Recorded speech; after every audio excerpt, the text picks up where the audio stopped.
ପବନ ଦେଲା ପାସେଞ୍ଜର ଶୋଇଲେ ଚଳିବ, ଡ୍ରାଇଭର ଶୋଇଲେ ମା ଚଳିବନି। ଏ ବିଶ୍ୱଟାକୁ ଚଳାଉଛନ୍ତି ଶ୍ରୀ ଜଗନ୍ନାଥ, ସେ କେମିତି ଶୋଇପଡ଼ିବେ? ସେଇଥିପାଇଁ ଦେଖିବେ ଜଗନ୍ନାଥଙ୍କ ଆଖିରେ ପଲକ ନାହିଁ। ଆଖିରେ ଯାହାର ପଲକ ନଥାଏ କିପରି ଶୋଇବ ସିଏ? ଆଖିରେ ଯାହାର ପଲକ ନଥାଏ କିପରି ଶୋଇବ ସିଏ? ନିଦରେ ଶୁଆଇ ସାରା ଜଗତକୁ ସଦା ଉଜାଗର ଥାଏ।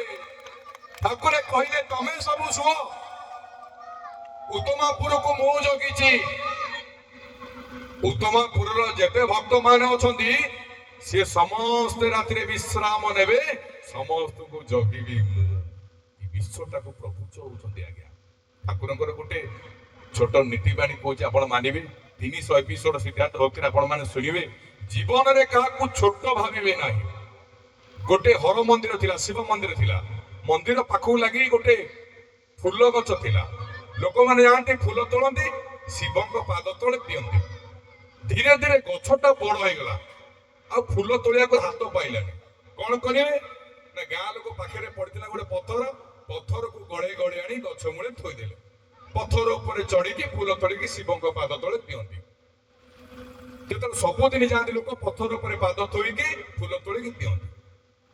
ଦିନେ ଫୁଲ ପଥରକୁ କହିଲା, ଆଲୋ ପଥର, କି ହୀନ ଜନ୍ମ ତୋର, ତୁ ଏତେ ଛୋଟ ଯେ ତୋ ଉପରେ ପାଦ ଥୋଇକି ଦେଖୁନୁ ମତେ ତୋଳିକି ନେଇକି ପ୍ରଭୁଙ୍କ ପାଦ ତଳେ ଦଉଛନ୍ତି। ତୋ ଦୁଃଖ ଦେଖି ମତେ ଭାରି କଷ୍ଟ ହଉଛି।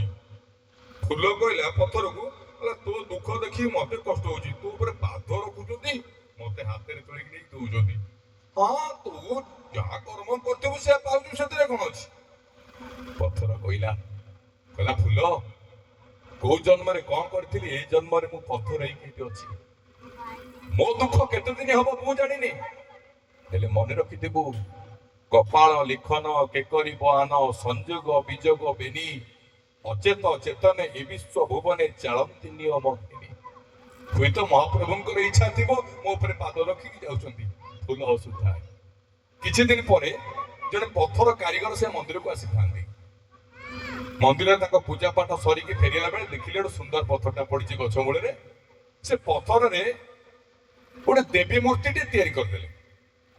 ଗାଁ ଲୋକ ସବୁ ଦେଖିଲେ, କହିଲେ ବାବୁ କଣ ମୂର୍ତ୍ତି ତିଆରି କରୁଛ? ଆଜ୍ଞା ମୁଁ ଗୋଟେ କାରିଗର। ଆଉ ମୂର୍ତ୍ତିଟା କଣ ହବ? କହିଲେ ନାଇଁ ଆପଣ ମନ୍ଦିରକୁ ନେଇ ଯାଉନାହାନ୍ତି। ଇଏ ପଥରର ମୂର୍ତ୍ତି ଯୋଉ ଦେବୀ ମୂର୍ତ୍ତି ହେଇଗଲା, ଇଏ ହର ପୂଜା ପାଉଥିଲେ, ପାଖରେ ପାର୍ବତୀ ରଖିକି ପୂଜା କଲେ। ଦିନେ ଜାଗର ପଡିଥାଏ, ଭକ୍ତମାନେ ଆସିଥାନ୍ତି, ଫୁଲ ତୋଳିକି ସେଡି ଲଗେଇକି ସବୁ ଯାକ ଫୁଲ ତୋଳିଦେଲେ, ତୋଳିକି ଶିବଙ୍କ ପାଦ ତଳେ ରଖିଲେ। ଯୋଉ ପଥରରେ ତିଆରି ହେଇଥିଲା ପାର୍ବତୀ, ତାଙ୍କ ପାଦ ତଳେ ରଖିଲେ। ରାତି ଅଧରେ ସେ ପଥର ରୂପୀ ପାର୍ବତୀ ମା କହିଲେ, ଫୁଲ ମତେ ଚିହ୍ନି ପାରୁଛୁ? ଦିନେ ମୋ ଉପରେ ପାଦ ଥୋଇଦେଲେ ଲୋକ, ତୁ କହୁଥିଲୁ ମୁଁ ଛୋଟ, ମୋ ଦୁଃଖ ତୁ କଣ ଦେଖିପାରୁନୁ, ହେଲେ ଦେଖ ଆଜି ମୁଁ ହେଇଛି ଦେବୀ, ତୁ ଅଛୁ ମୋ ପାଦ ତଳେ। କେତେବେଳେ କାହାକୁ ସମୟ କିଏ କଣ ହବ ତାକୁ କେହି କହିପାରିବେ ନାହିଁ। ଏଠି ଯେ 2 ପଇସା ରୋଜଗାର କରୁଛି ସିଏ କହୁଛି ମୁଁ ବଡ, ଯାହାର 10 ମହଲା କୋଠା ଅଛି ସିଏ କହୁଛି ମୁଁ ବଡ। କିନ୍ତୁ ଆଜ୍ଞା ବାସ୍ତବରେ ବଡ କିଏ? ଅଭିରାମ ପରମହଂସ କହିଛନ୍ତି, ବଡ ବଡ ବୋଲି ନାଗରା ପିଟିଲେ ବଡ ତ ହୁଏ ନା କେହି। ବଡ ବଡ ବୋଲି ନାଗରା ପିଟିଲେ ବଡ ତ ହୁଏ ନା କେହି। ଦୈବ ଯାହାକୁ ଟେକି ଧରିଥାଏ, ବାସ୍ତବରେ ବଡ ସେଇ। ଅଧିଷ୍ଠାନ କଥା କର୍ତ୍ତା କରଞ୍ଚ ପୃଥକ ବିଧମ, ବିଦାଶ୍ଚ ପୃଥକ ଚେଷ୍ଟା, ଦୈବଂ ଚୈବାତ୍ର ପଞ୍ଚମମ୍। ଭଗବାନ ଯାହାକୁ ଟେକିକି ଧରିଥିବେ, ଦୁନିଆରେ କାହାର ଶକ୍ତି ନାହିଁ ତାକୁ ତଳକୁ କରିଦବ। ତେଣୁ ଶ୍ରୀ ଭଗବାନ ଜଗନ୍ନାଥ, ଦେବଦେବ ମହାଦେବ, ମା ସମସ୍ତଙ୍କର ମନସ୍କାମନା ପୂର୍ଣ୍ଣ କରନ୍ତୁ। ବୋଲ ଆନନ୍ଦ ଏକ ବାର।